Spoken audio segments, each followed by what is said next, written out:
siang saudara yang terkasih dalam Tuhan. Selamat berjumpa kembali. Saya Joni. Kita akan belajar bersama-sama dan juga saling sharing. Saya pada hari ini mau share firman Tuhan kembali. Yang tadi kita sudah mempelajari tentang bagaimana pola nubuatan di Alkitab. Ada pola yang pertama, kemudian ada pola yang kedua, yaitu 7 atau Sabat atau di mana hari persiapan, kemudian 40 yang pertama, 40 kedua, 10, yaitu di mana ada 12, kemudian yang 2 dicoba oleh yang 10, ya, dan 2 ini adalah saksi di mana hukum Allah dan kesaksian Yesus dipermasalahkan pada saat kesusahan. Dan kesusahan ini artinya air yang terus sampai 6 meter lebih, dia menutupi semua pegunungan sehingga berkuasalah air itu sampai 150 hari. Jadi saudara, pola-pola ini kita harus pelajari dengan seksama sehingga kita mengetahui di mana kita berada dan apa yang tugas kita yang kita lakukan dan apa yang Tuhan inginkan kepada kita masing-masing pribadi. Pada hari ini kita sama-sama buka kitab kita.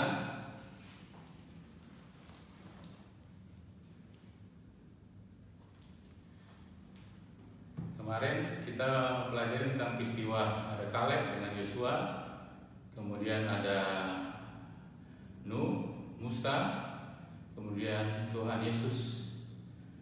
Dan kalau kita lihat ada juga yang di mana 40 hari yang dialami oleh Elia. Dia 40 hari melewati padang gurun, melarikan diri, ya. Tapi Tuhan pelihara dengan memberikan makan mana yang menguatkan dia dalam perjalanan dia sampai ke Gunung Horeb. Jadi di sini pada 40 hari ini kita membutuhkan makanan yang dari surga yang menguatkan kita sampai kita ke Gunung Horeb. Pada hari ini saya mau memberikan dulu, soalnya berhubungan dengan angka-angka di sini. Kenapa? Karena kalau kita mempelajari di Alkitab ini seperti banyaknya angka 7 di sini, angka 7, dan juga angka-angka yang lain. Nah, saya dalam dulu saya mempelajari Alkitab, ya, 7 pekan ini, ya, 1, 2, 3, 4, 5, 6, 7, ya, 7 ini mempunyai arti-arti sendiri, ya. Sebelum kita nanti membahas tentang salah satu dulu dari tokoh ini, soalnya kita mempelajari tadi tentang Kaleb, Yosua, Musa, Nuh dengan Yesus. Nah, sekarang kita mempelajari Kaleb dengan Yosua dulu. Nanti selanjutnya kita akan membicarakan ketiga tokoh ini.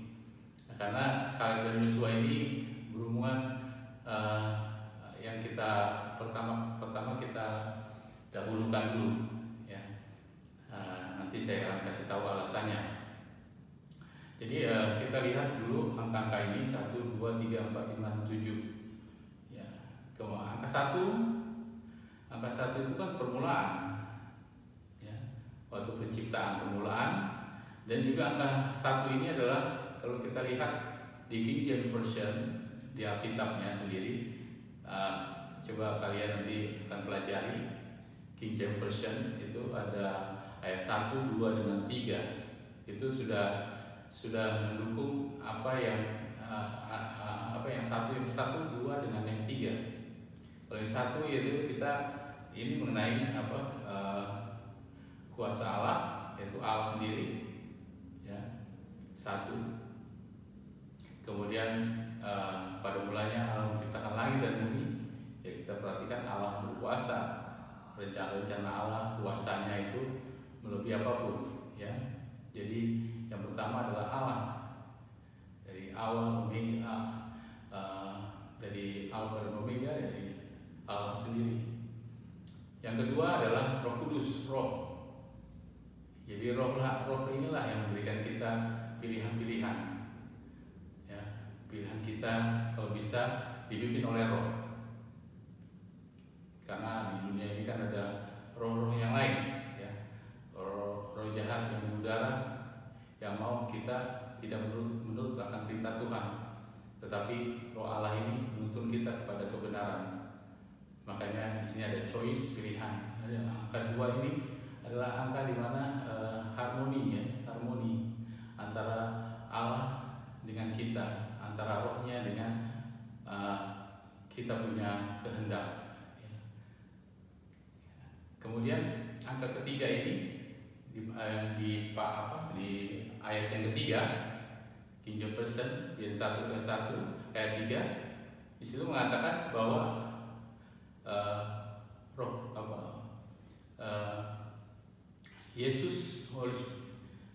Yesus itu akhirnya menjelma menjadi manusia. Coba kita perhatikan ayat 1 dengan 3. Kejadian ini bahasa Indonesia dulu, saya baca. Kejadian 1 ayat 3, berfirmanlah Allah, jadilah terang, lalu terang itu jadi. Jadi Allah itu ya cahaya kemuliaan Allah. Jadi ada 2 gelar yang diberikan Allah, diberikan Tuhan Yesus, yaitu dia adalah wujud Allah dan dia adalah terang kemuliaan Allah. Ya, jadi kita tahu bahwa dari ayat-ayat ini, jadi ya, 3 ini pas Adam dan Hawa melakukan kesalahan dosa, sebetulnya terang itu sudah redup,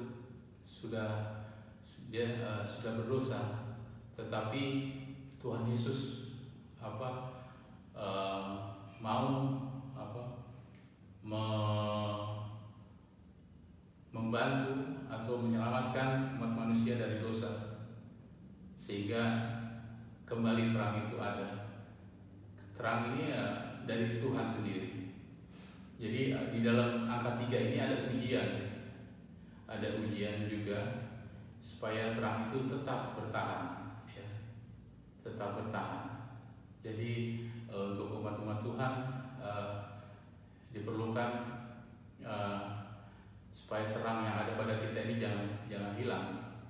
Terang itu berhubungan erat dengan kebenaran-kebenaran yang telah kita baca dari firman Tuhan.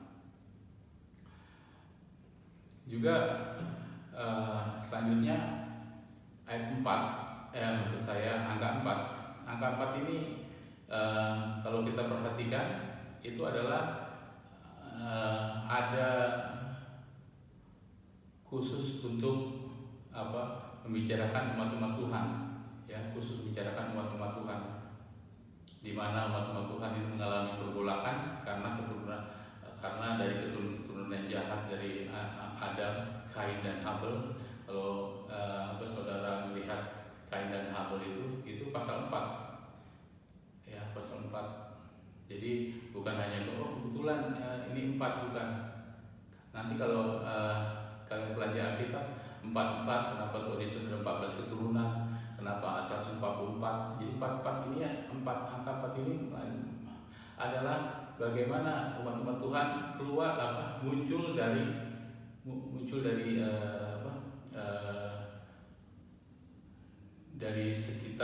sekitarnya, yaitu dari manusia, di mana muncul umat-umat Tuhan, pergolakan antara yang baik dan jahat, ya. Akhirnya kita tahu dari cerita daripada Kain dan Habel. Kemudian kalau angka 5 ini menandakan bahwa adanya, ya, angka 5 ini kalau di hari kelima, kalian lihat hari kelima itu ada diciptakan adalah burung-burung dengan binatang yang di dalam air. berpuasa dalam air. Jadi angka 5 ini Tuhan ada yang dibagi 5 baik, 5 bijak sana, 5 bodoh, 5 roti, ya. Ada lagi angka 5 waktu tawar menawar, di mana waktu itu Tuhan bilang kalau ada 50 di Sodom dan Gomora, ya, aku akan menyelamatkan, aku tidak akan jadi itu malapetaka itu. Tapi Tuhan ditawar oleh Abraham, kalau bisa sekian Tuhan, sampai akhirnya ditawar 10. Jadi 50 ditawar 10, akhirnya jadi 40. Jadi 5 ini bagaimana kondisi kejahatan itu sudah muncak, ya, sudah muncak atau sudah menguasai daripada seluruh di tempat itu. Jadi yang menariknya kalau nanti saudara perhatikan, jadi 50 ditawar jadi 10 sama dengan 40. Jadi kalau kalian perhatikan kejahatan itu, ya, puncak akhirnya pas ada pencobaan itu 10. Jadi 10 5. Jadi itu angka 5 yang kita perhatikan. Angka 5 itu dimana puncak daripada kejahatan itu sudah mulai puncaknya, ya, angka 5.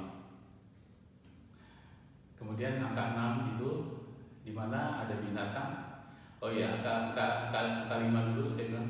Angka 5 itu ada binatang yang keluar dari air. Nanti di akhir zaman, ya, binatang yang keluar dari air itu, nah itu udah mulai. Itu sudah mulai adanya binatang yang keluar itu dari air itu udah mulai, air udah mulai, sebetulnya udah kejahatan itu sudah mulai memuncak gitu. Mulai memuncak angka 5 itu, pakai kejahatan. Kemudian kalau kita perhatikan lagi langkah 6 itu ada binatang di darat dan ada binatang dan ada manusia. Kalau perhatikan nanti ada binatang yang dari darat muncul, ya, binatang darat muncul dari bumi. Jadi mereka nanti akhirnya dari laut dan darat ini mereka bergabung, ya, dan akhirnya tidak ada lagi tanah yang kering. Tanah itu adalah hati yang manusia, ya. Tanah itu digambarkan oleh manusia yang bijaksana.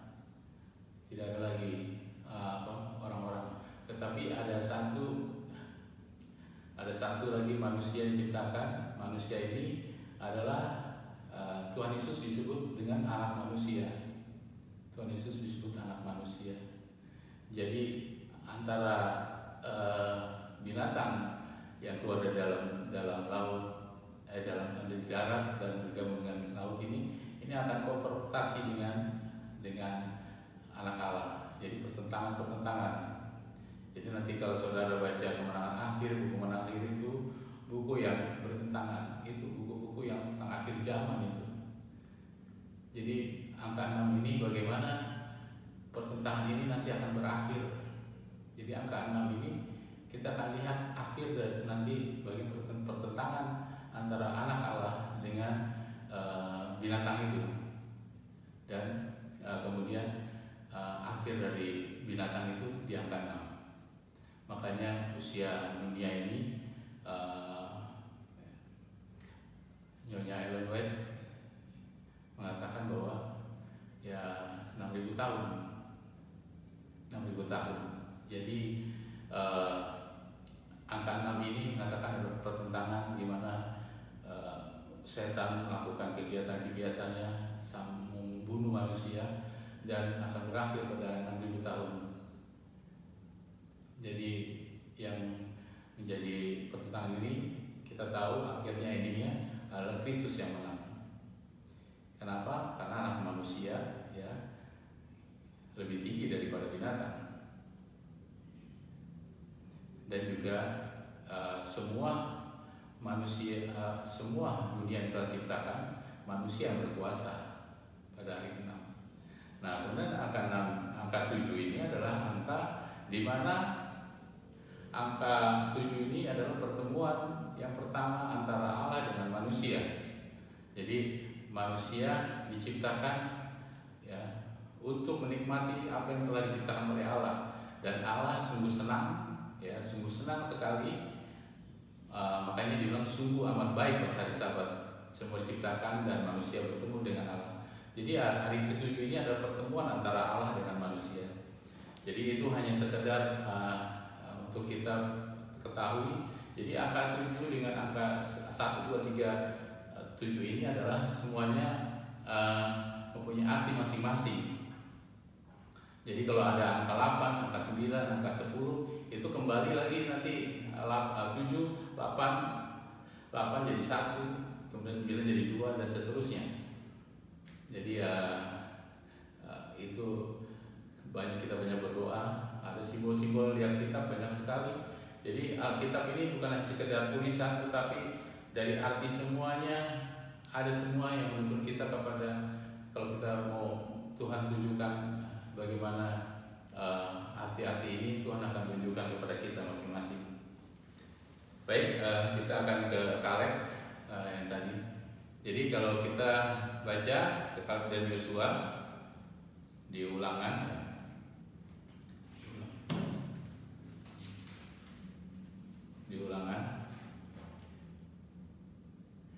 tentang riwayat ke-12 pengintai.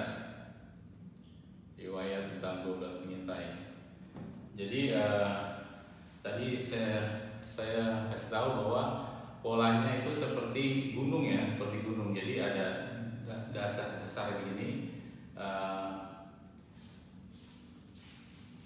Mungkin kita lupa ini. Jadi seperti gunung. Jadi seperti ini ya. Jadi rata begini, kemudian naik, kemudian ini ada sedikit puncaknya, kemudian turun seperti ini.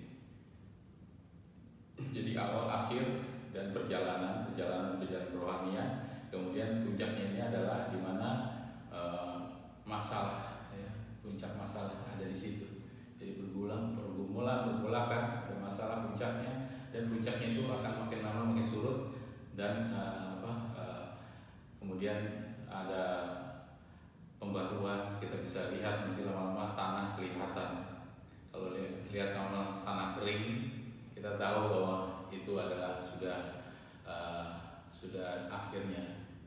Sama seperti kalau Kores, kalau saudara perhatikan kenapa Babel kalah, karena air sungai Efrat itu dikeringkan oleh Raja Kores ya, yang mau melawan Raja Babel. Nah kemudian raja kering ya. Kalau udah kering di sungai sudah, jadi kalau tidak dikeringkan itu tetap kokoh. Tapi kalau sungai kering, kemudian baru bisa lubang digali, kemudian baru lewat tembok baru bisa melepaskan tawanan. Jadi kita tahu kalau aplikasi sekarang, tanah itu dengan hati kita masing-masing. Kalau tanah kita sudah kelihatan, sudah tidak ada air, ya, sudah kering, ya, lalu hati kita hati yang baru, ya, kemudian kita serahkan hati kita pada pimpinan Tuhan. Saya yakin kita masing-masing mempunyai hati yang diinginkan oleh Tuhan. Baik, saya baca dari ayat Ulangan 1 ayat 19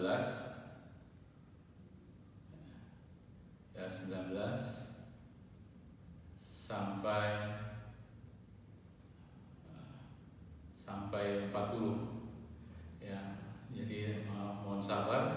Saya baca agak cepat di sini.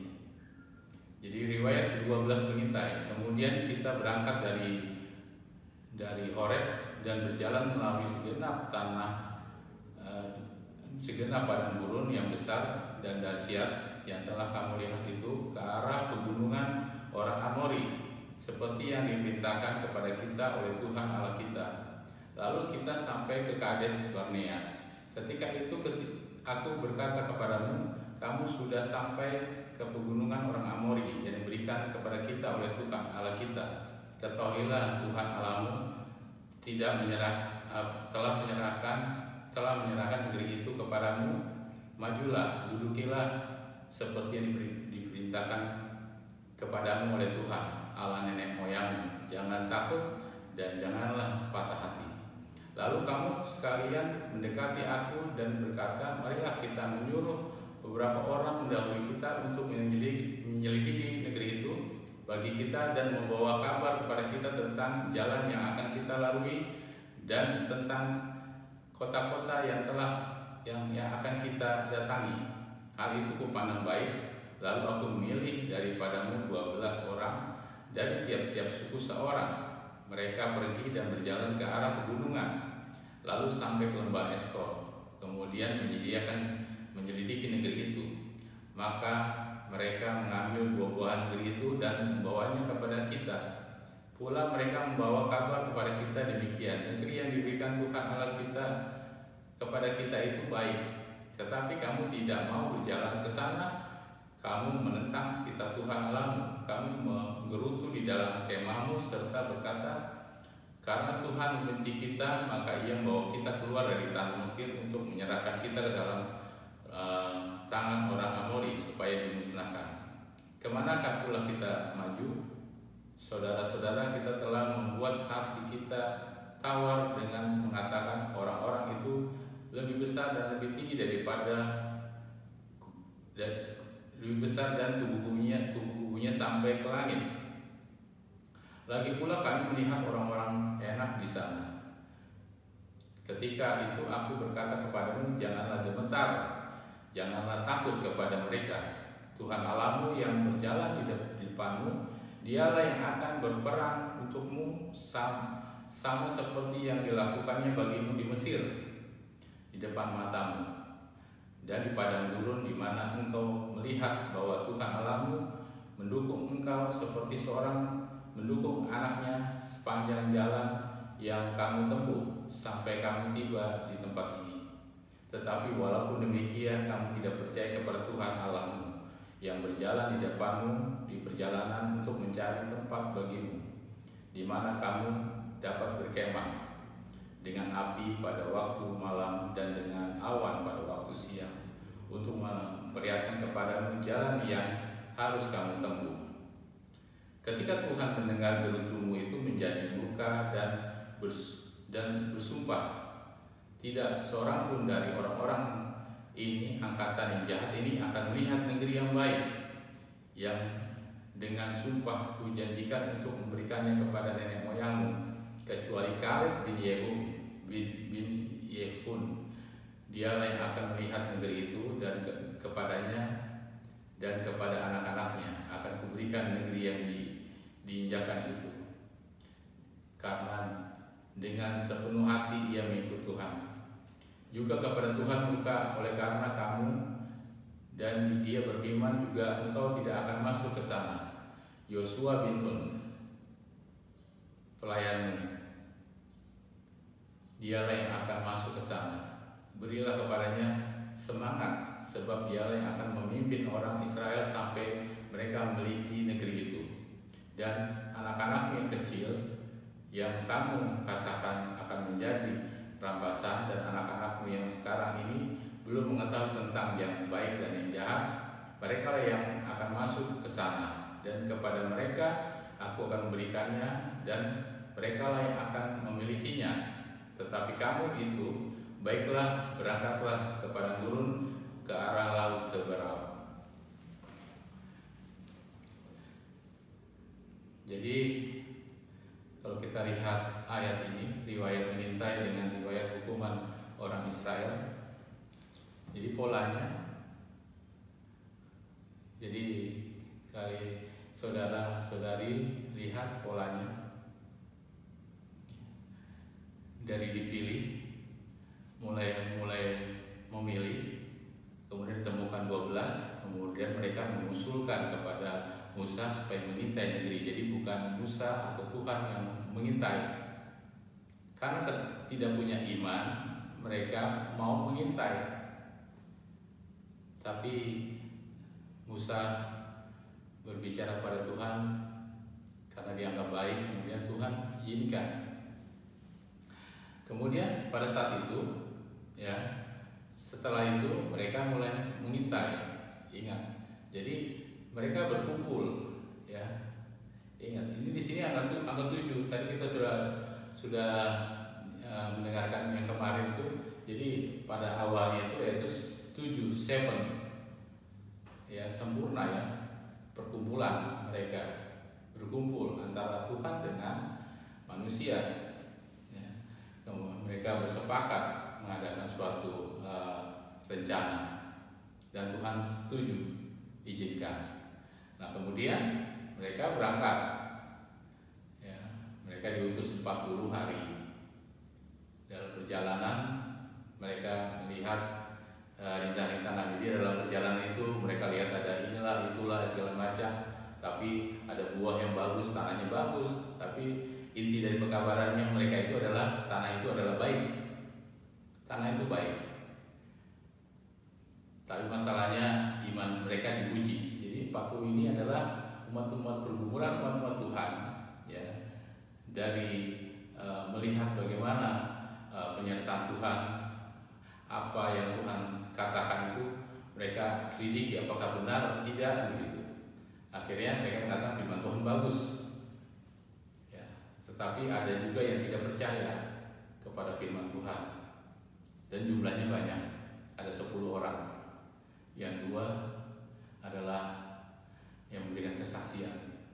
Jadi angka 2 ini, tadi kita mempelajari angka 2 ini adalah roh. Jadi roh Elia itu berbeda. Makanya Tuhan mengatakan Kaleb ini akan sampai ke tanah Kanaan karena rohnya ini beda. Karena rohnya beda.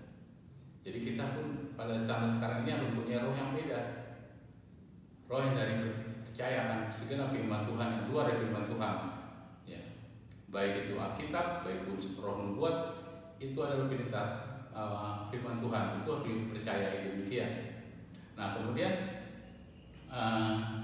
mereka setelah mereka 40 hari mengintai, mereka membawakan buah, ya. Jadi kemudian mereka selesai 40 hari itu. Nah, di sini ada puncak, ya, ada awal sampai 10 karena 10 orang tidak percaya. Dari situlah 10 ini, ya, inilah yang membuat masalah. Jadi kalau kita lihat 10 ini melambangkan adalah yang ada yang bijak, ada yang tidak bijak. Ya, yang bijak itu 2 orang, ya, sedangkan yang selebihnya tidak bijak. Nah, saudara bisa perhatikan bahwa dalam kesusahan besar itu, ya, kesusahan besar itu dominasi, orang banyak yang akan menang daripada orang yang minoritas. Itu terbukti. Makanya Yesus mati daripada suara orang banyak. Yesus mati. Makanya Kaleb itu mau dilemparin batu, tetapi Tuhan menjaga umatnya. Pada akhir zaman yang terakhir, Tuhan akan menjaga umatnya, ya. Kemudian kemudian Tuhan itu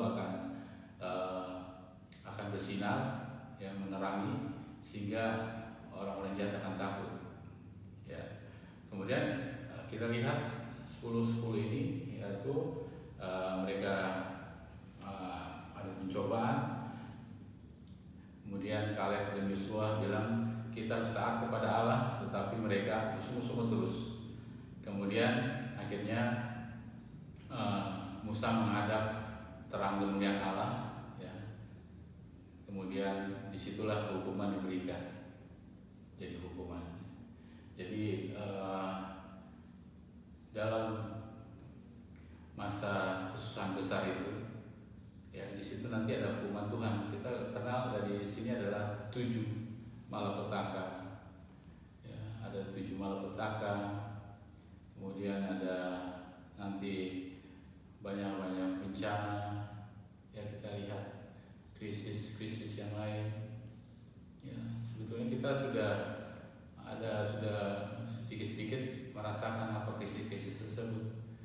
Ya, krisis-krisis tersebut sudah kita rasakan, dan nanti makin lama makin memuncak, dan puncaknya adalah nanti hukuman itu. Jadi pas setelah mereka puncak, berkuasa puncak, kejahatan memuncak, baru Tuhan dengan kuasanya memberikan angin. Kita nanti akan belajar angin ini akan menyurutkan air. Jadi menyurutkan air. Jadi setelah 10 orang ini dihukum oleh Tuhan oleh penyakit sampar, ya, pemimpin-pemimpin yang tidak taat kepada Tuhan akan kena sampar, dan kemudian generasi yang ke atasnya dalam perjalanan mereka dihukum dari 40 hari menjadi 40 tahun. Kemudian mereka mati di padang gurun. Banyak yang dari 20 ke atas mati, tapi 20 yang ke bawah yang belum tahu apa yang baik dan jahat, kemudian mereka bersama Yosua dan Kaleb, mereka masuk ke dalam tanah Kanaan. Jadi generasi sekarang ini orang-orang yang belum dicemarkan dari segala ini, yang belum tahu mana yang baik dan mana jahat, nanti bertumbuh kepada dipimpin oleh 2 saksi ini. Mereka akan belajar dari 2 saksi ini selama itu mereka akan sampai. Ya. Tetapi banyak juga yang tidak sampai daripada umat-umat Tuhan.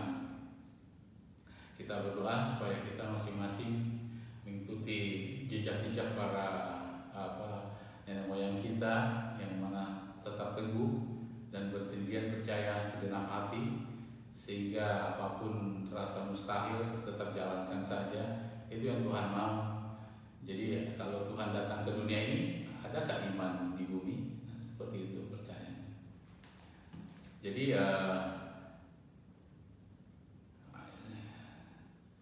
saya baca di sini ayat yang ini, ayat yang ke-27, juga kepadaku Tuhan mereka